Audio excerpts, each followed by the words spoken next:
In July 1944, America didn't outfight Germany in Normandy. The air hangs heavy, humid, motionless, almost peaceful. To an untrained eye, the hedgerows west of St. Lay appear harmless, quiet farmland divided by ancient walls of earth and tangled roots.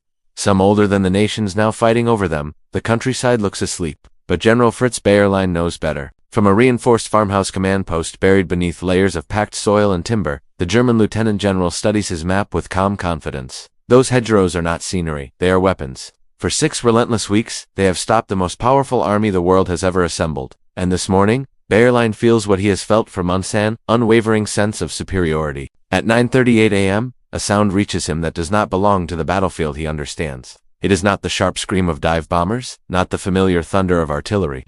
This sound is deeper, rhythmic, mechanical. It vibrates through the ground and the air alike, as if the earth itself has become a machine. It sounds like a factory at full production. Bayerlein pauses. This is something else entirely. Lieutenant General Fritz Bayerlein is no ordinary commander. He leads the Panzer Lehr Division, Germany's teaching division. Its purpose is singular: instruction. It was formed not from frontline veterans, but from the Wehrmacht's finest instructorsmen who had spent years at Germany's armored warfare schools teaching others how to fight. Every officer, every NCO, every crewman is an expert. Teachers of war. Bayerlein himself is legendary. A veteran of North Africa, once serving under Rommel, he understands mechanized warfare at the highest level. He has fought the Americans before. He has studied them, faced their tanks, endured their artillery, and survived. Panzer Lehr is elite in a way few formations ever are. Every man understands armor, angles, shell deflection, terrain exploitation. They know reverse slope defenses, overlapping fire zones, the precise choreography of combined arms warfare. Infantry, tanks, anti-tank guns, each element positioned with mathematical precision. Across the line are American soldiers, brave, determined, but hastily trained. Many came from farms and factories, given a few months of instruction before being thrown into the most complex battlefield in Europe. Courage they have, experience, far less. For weeks Bayerlein has watched the Americans bleed in the Bokash, 40,000 casualties, less than 7 miles gained, a sniper's war, a war of inches. Exactly the kind of fight German doctrine excels at. His division is dug in perfectly. Tanks hidden behind hedgerows, infantry entrenched with interlocking fire, anti-tank guns waiting in invisible kill zones. American armor rolls in and dies. At 9:30 a.m., Bayerlein checks his map. Everything is in place. He expects another day of probing attacks, another day of German discipline crushing American frustration, another demonstration of tactical superiority. He does not expect the end of the world. He steps outside. The sound has grown louder. He looks north and his confidence turns to ice. The sky is no longer blue. It is aluminum. A solid ceiling of aircraft stretches from horizon to horizon.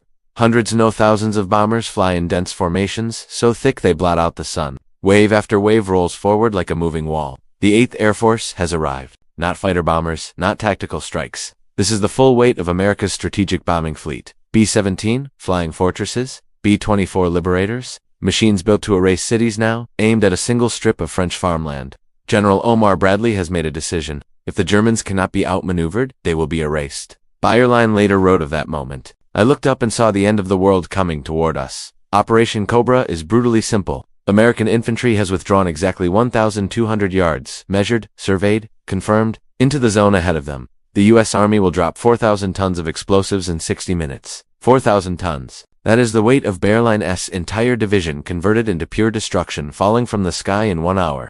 Panzer Lehr holds a 3-mile front. Onto that front will fall more explosive tonnage than Britain endured during years of the Blitz. This is not combat, this is demolition. At 9:40 a.m., the first bombs fall. They do not fall individually.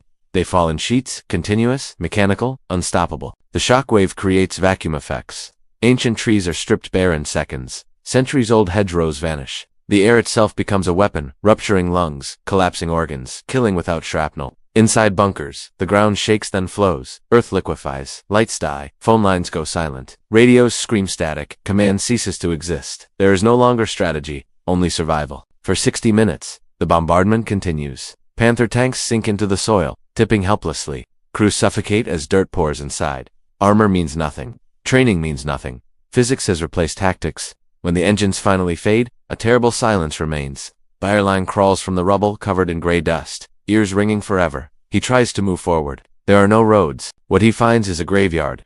Tanks buried to their turrets, guns twisted like scrap, survivors wandering, aimlessly bleeding, mute, broken.